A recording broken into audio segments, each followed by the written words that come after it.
Hi guys, my name is Dan and welcome to another episode of CryptoLite. Today we'll be taking a look at the project HoloChain. HoloChain is a decentralized project, but it is not a blockchain. It's an entirely new technology that is claiming to be better than blockchain with no bottlenecks to scaling. Is it really better than blockchain? To learn more, keep watching this video.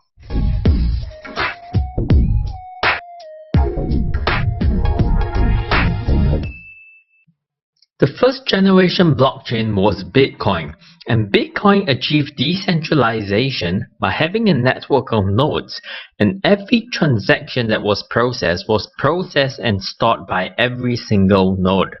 The entire process was very secure but also very slow. This is the first generation way of doing things. It is not sustainable.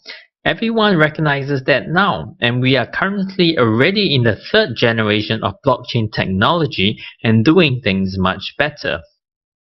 HoloChain also identifies the unsustainable nature of Bitcoin's technology and tries to improve on it. But rather than create a better blockchain which will make it a third generation blockchain project, it uses what is called hash chains. Hash chain is actually an old technology that has existed before blockchain technology.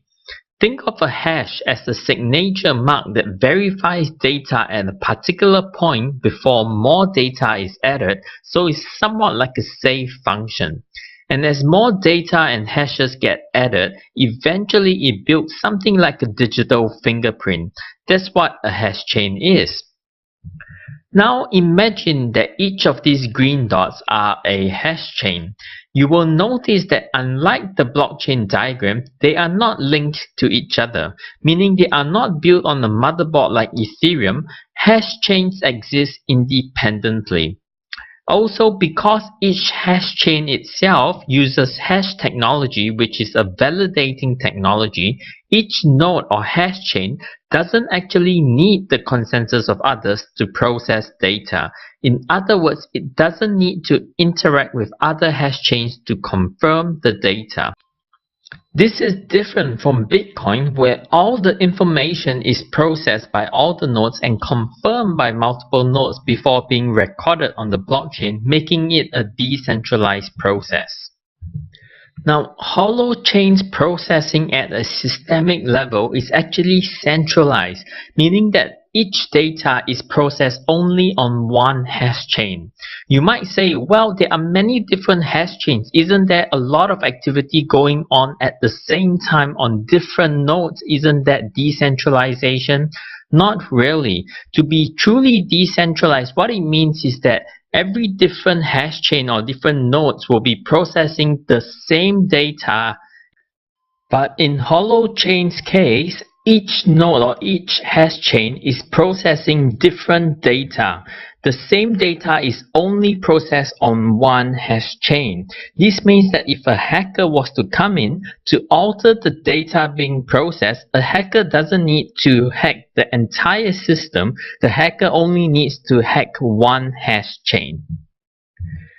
There is still decentralizing happening within the hash chain itself, but it doesn't happen at the processing of data level. It happens at the storage and sharing level, and we will talk about this later. Now, the advantage that hash chain has by not relying on the other nodes is scaling. The whole difficulty with blockchain and scaling is because people want the advantages of decentralization, which are things like security and fairness, and the difficulty with blockchain is to achieve decentralization while scaling. If I decided to adopt a system that I don't want to have consensus at the system processing level, then for that particular step, I have no bottleneck or restriction. This is why HoloChain theoretically has no scaling limit. Think of it this way. Coming back to the green dots that exist independently, let's use transaction speed as an example. It's just an example. Now, because the project consists of independent chains, there is no latency. So the theoretical total transaction speed of the HoloChain platform is the total transaction speed of all the independent chains added up together. So if they have 10 chains running at 10,000 transactions per second, technically you can say that the system is running at the 100,000 transactions per second. But even though it sounds very fast and the system is running at 100,000 transactions per second, the actual experience of transaction on each hash chain is not 100,000 per second. It is still only 10,000 transactions per second. It remains the same. As opposed to, let's say, on Bitcoin, where every node is linked together. And if we say that we found a scaling solution that has increased Bitcoin's transaction from 6 transactions per second to 6,000 transactions per second, every node on Bitcoin's network would experience a massive boost in transaction speed because they are all linked, and the speed of Bitcoin as a platform is truly reflective of the processing power of every node. Let me give you a real-life analogy. Let's say I do a transaction on Bitcoin today and it takes 10 seconds for the transaction to go through. If Bitcoin's transaction speed was to increase by 10 times, it will mean that my transaction would be 10 times faster, meaning the same transaction would now take only 1 second. If I'm doing a transaction on a hash chain like HoloChain and it takes 2 seconds to do the transaction, let's say 1 year later, a lot more projects have now joined the HoloChain network, and the HoloChain network, the total processing power has increased tenfold. But for me as a user, my experience of the transaction is still 2 seconds. It hasn't actually changed. So technically, HoloChain as a network may have infinite scaling in inverted commas because you can build as many chains as you want, and each chain is responsible for itself and doesn't weigh on the overall infrastructure. However, it doesn't necessarily mean that each individual hash chain has scaling. Can each individual hash chain actually increase its own processing power and speed up? Yes, it can, and we'll come to that a little bit later. The reason why the HoloChain system is designed in such a way is because the foundations of HoloChain is actually philosophical. If you understand the HoloChain project, you will understand that the team behind it is very big on what is called live stream philosophy. They have designed the technology trying to mimic after how life happens in nature. And in nature, not every decision needs to be checked. They give the example that if you were to post a tweet on Twitter, that tweet doesn't need a consensus to happen, or it shouldn't need a consensus to happen. So not everything in life needs a consensus. That may be true, but not everything is as simple as a social media messaging app.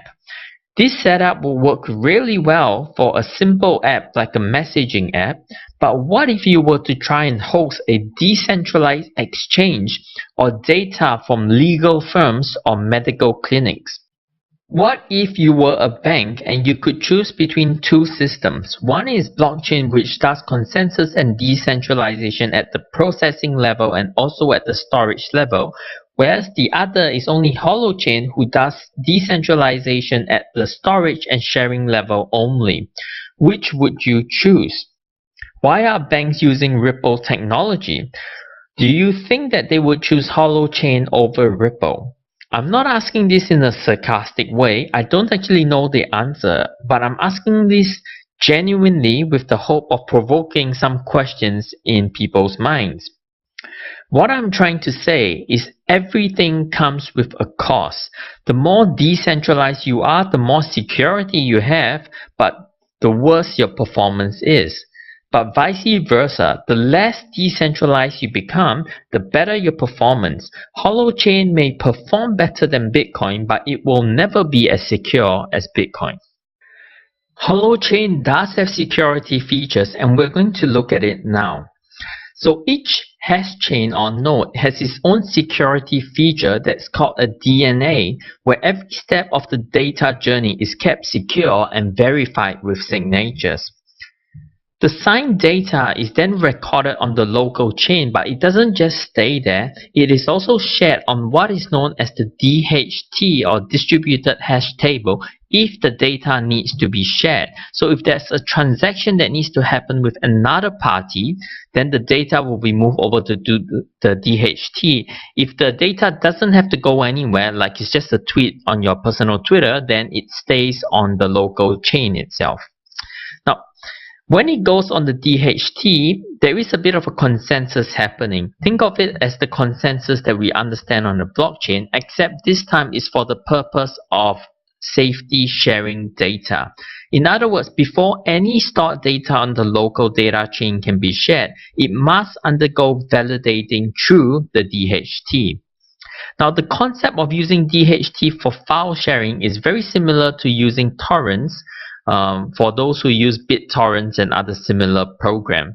In those torrents, right, they don't actually control the content of the data. That's why when you download a torrent, there's a very high chance you will also download a virus, okay? All a torrent does is to try and ensure a safe P2P transfer. So it only secures the transfer, but not the actual data content. Now, HoloChain models their consensus around human interactions. So rather than being data-centered, it's actually agent-centered. Let me try and give you an analogy of what they do. This is a network topology of 5 agents running 3 different apps, and each different app is its own mini network. Think of these nodes as people who can speak different languages, alright? Imagine that the central person, this one, is me, and I can speak 3 different languages. I can speak English, Mandarin, and Russian. And I'm linked, number 1, to the English network here, but I'm also linked to the Mandarin speaking network, as well as the Russian speaking network. Now, if a malicious person or node tries to impersonate me, my friends who are in the same network will recognize that he is an imposter and reject his proposed trade. So that's how transactions in the network is protected. I will point out one weakness in this system though. The above system works on the assumption that the original source of data, myself, enters the network before the malicious party. That's how the other parties in the network can make friends with me quickly and know or recognize a malicious intent that is not me. But in the scenario where a malicious party enters the scene at the same time as the original source, the system will not be able to validate the transaction because it cannot tell who is the good guy. The chance of this happening is not high, but it certainly can happen. Now, because HoloChain is a project that is modeled after natural live stream philosophy, there is no native currency or token for the project, because exchange currency, as we understand, is seen as bad in that system and destroying the world. You might ask, but isn't there a Holo token on CoinMarketCap? Yes, there is a Holo token with an actual value, and there was also an ICO recently which raised a Holo token or HOT token, which can be purchased with Ethereum, a blockchain token. So this is where I need to explain. HoloChain is not the same as Holo. HoloChain is the open source platform technology that we just described. It has no cryptocurrency attached to it. But getting that technology out to a layperson requires an interface, meaning that at some point you need to price the debt so that people can purchase it. That interface is called Holo, and Holo token is the currency that runs Holo. Holo is designed very smartly. For those of you who are familiar with the blockchain project Substratum, the concept is very similar. So when you run a program on your computer, like currently, it is likely that you still have excess processing power and bandwidth, etc. that is not being used. So you can sell this extra processing power to Holo, who accumulates the extra processing power and basically creates his own mini internet server. In return, you will get paid in Holo tokens. So this is a very attractive fee, because then it becomes very easy to mine, if you call it mining, the Holo tokens. The more users an app or hash chain has, theoretically the more processing power each hash chain has. So that's how an individual hash chain can scale and become faster. I'm actually very interested to see if they can develop this technology because it sounds very attractive, but this is the same, almost the same technology as what Substratum is trying to do, which is to create a decentralized internet. Okay, it's basically the same concept, but Substratum is still struggling to create the project. It's just a concept. So I'll be very interested to see if HoloChain can get their project off the ground before Substratum and to compare the final products. The last thing I want to mention about their tech is what happens when a node leaves the network. When people running HoloChain turn off their device, they leave the network. Now, since the data was stored locally, what happens then? Well, a piece of the data is also given to other nodes so that the data is not lost when the node leaves. So it's basically sharding. To understand more about sharding, refer to our videos on Zilliqa and IOST, which are blockchain projects that utilize sharding. Now, one thing that did cross my mind is that given the way they use computers as mini processors and use sharding, it is possible that running a node or running a mini processor or mini router can shorten the lifespan of a user's hard disk. This is just my speculation, but if anyone has the chance, it might be worth asking the team this. Now, also because the data is stored across devices, example your phone and my phone, the system will struggle with storing large data consistently or constantly, as it will clog up users' hard drives. This is also available on their FAQ under the section of what should HoloChain not be used for. This is their team, or rather this is some of their team members. There's actually a lot more of their team members listed on their website, a total of 32 members, and they are currently recruiting more. It's a very well-balanced team with devs and finance and marketing partnership coordinator roles, etc. I'll run through the profiles of the two co-founders on this page. The first is Arthur Brock. He graduated from Michigan State University with a degree in AI and comparative religion. Some of his more significant employment history includes being CTO of Dream Team Technologies, founding board member for Mile High Business Alliance, founder of Emerging Leader Labs, founder of Meta Currency Project, and then HoloChain and Holo. So he's definitely someone who knows the decentralized economy scene well and has a lot of startup experience. The other co-founder listed here is Eric Harris Braun, who did computer science at Yale and has been a board member on the New Economics Institute. He was also the co-founder for Emerging Labs as well as Meta Currency Project. So these guys have worked together before, tracing back to at least 2009. Eric is also the founder of Harris Braun Enterprise and Glassbeat Software Re. So he's a very experienced programmer with a lot of experience as well as in leading the company. You can go through the rest of the profiles in your own time. They have links to their LinkedIn and Twitter, and a lot of them have worked on the Meta Currency project as well. So this is definitely a team that is familiar with each other. Now, there isn't any advisors or partners or investors listed on the website. There also isn't any roadmap, so we don't really know when their testnet or mainnet is to be expected. These are usually information that we would expect on any standard blockchain project website, but maybe these guys are trying to do things differently. Advisors and partners do help us to know that there is a layer of accountability that these guys have.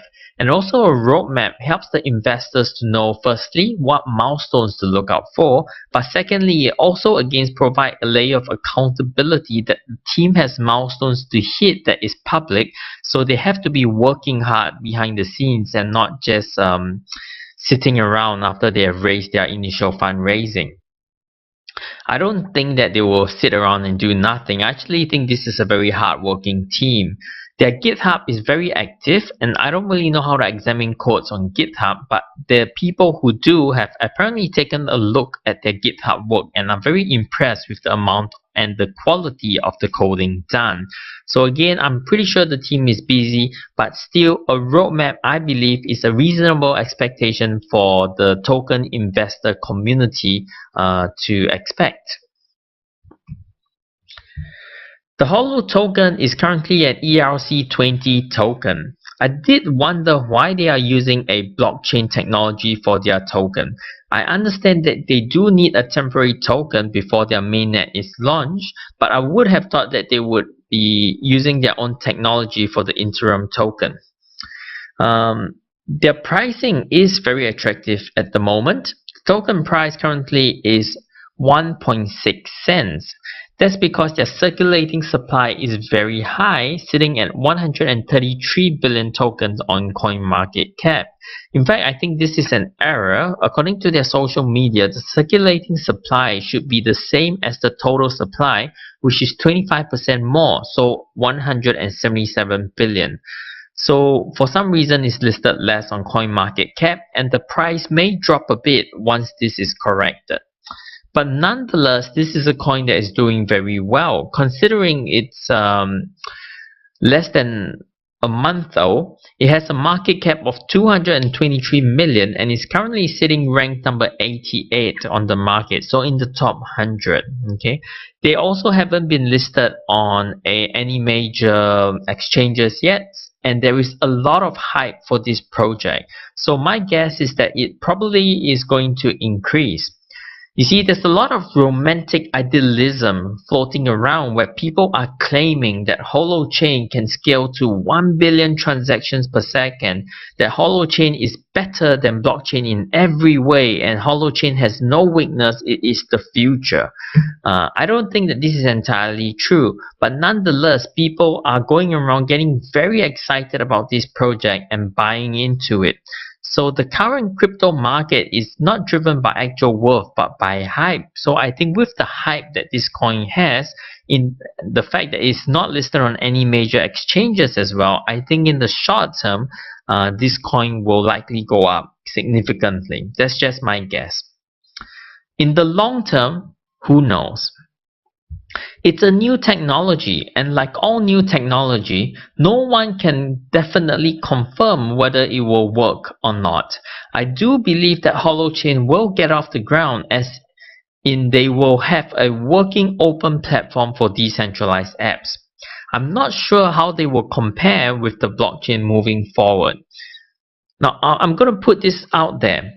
Every video I've seen of theirs on YouTube so far has had them comparing themselves with Bitcoin and Ethereum.